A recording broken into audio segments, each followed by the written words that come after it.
En el nombre del Padre, del Hijo y del Espíritu Santo. Carta a los Romanos capítulo 3, versículo 10. Como está escrito, no hay justo ni uno, no hay quien entienda, no hay quien busque a Dios. Todos se desviaron, a una se hicieron inútiles, no hay quien haga lo bueno, no hay siquiera uno. Palabra de Dios. Mis queridos hermanos, mis queridas hermanas en el Señor Jesucristo, es un gusto y es un placer grabar este video desde aquí mi pequeño refugio de San Blas. A veces quedamos desconcertados cuando nos dicen: Dios te ama, Cristo te ama, tiene muchas bendiciones para ti. Entonces nos preguntamos: ¿y por qué me va tan mal? ¿Por qué me siento tan triste? ¿Por qué nada me ha salido bien en la vida? ¿Por qué voy de fracaso en fracaso? Si Dios me ama, ¿por qué me va tan mal? Mis queridos hermanos, es debido al pecado. El pecado es como una sombra maldita que se ha metido en tu vida y no te deja vivir en paz. La palabra de Dios dice que no hay justo, ni uno solo, que todos somos pecadores y todos estamos privados de la gloria de Dios debido al pecado, que es una desobediencia a la voluntad de Dios. El pecado es un enemigo muy poderoso, más poderoso que tú, y tú no puedes hacer nada contra él. Muchas veces no quieres hacer lo malo y lo haces.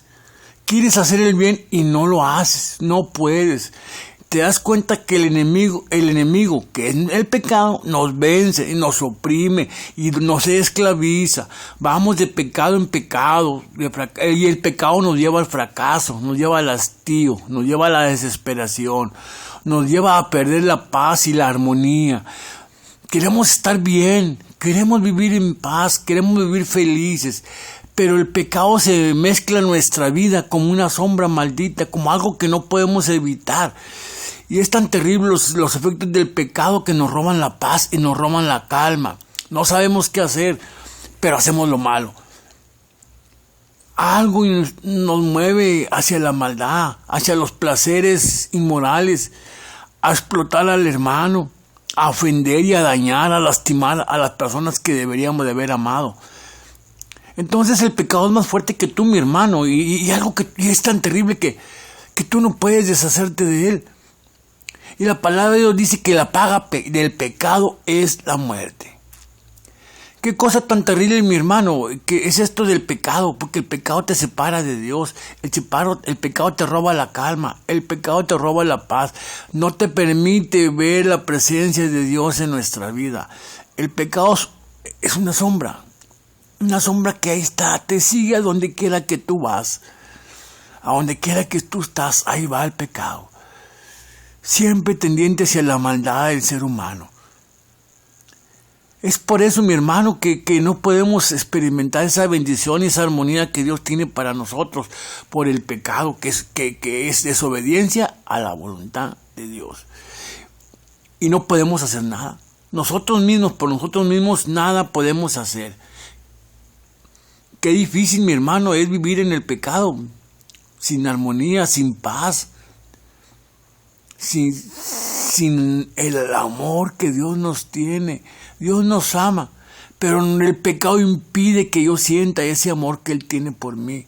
El pecado impide que me lleguen esas bendiciones maravillosas que Él tiene para mí. ¿Qué hacer? No debemos desesperarnos. La palabra de Dios dice que tanto amó Dios al mundo que le dio a su Hijo único para que todo aquel que en él crea no se pierda, mas tenga vida eterna. Es decir, Jesús ya pagó tus culpas. Él pagó nuestro pecado en la cruz del Calvario. Nos hizo libres. Nos compró a precio de sangre. Hemos sido salvados por el Señor Jesús.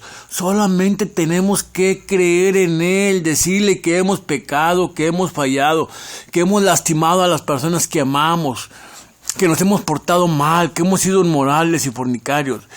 y Él nos perdonará, Él nos librará de la esclavitud del pecado y nos ayudará a tener una nueva vida, una nueva historia.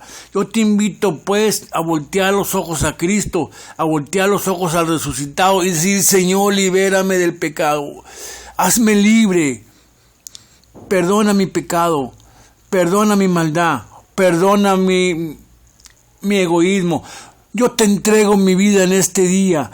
Te nombro mi único y Señor, mi Salvador personal. Dame tu Santo Espíritu para resistir los embates del pecado. Y muéstrame el camino que a ti conduce, Señor. Quiero una nueva vida. Quiero una nueva historia. Quiero darle sentido a mi vida. Quiero amar como tú amas. Perdonar como tú perdonas, amado Jesús. Yo sé que tú eres grande y poderoso y que tú todo lo puedes. Lo que el hombre no puede, tú lo puedes, porque nada es imposible para ti, amado Jesús. Por eso hoy me pongo en tus manos, te pido perdón y te pido que me guíes, que me auxilies, que me orientes y que me muestres el camino de la paz. Bendiciones, se despide tu hermano y amigo Águila que vuela libre.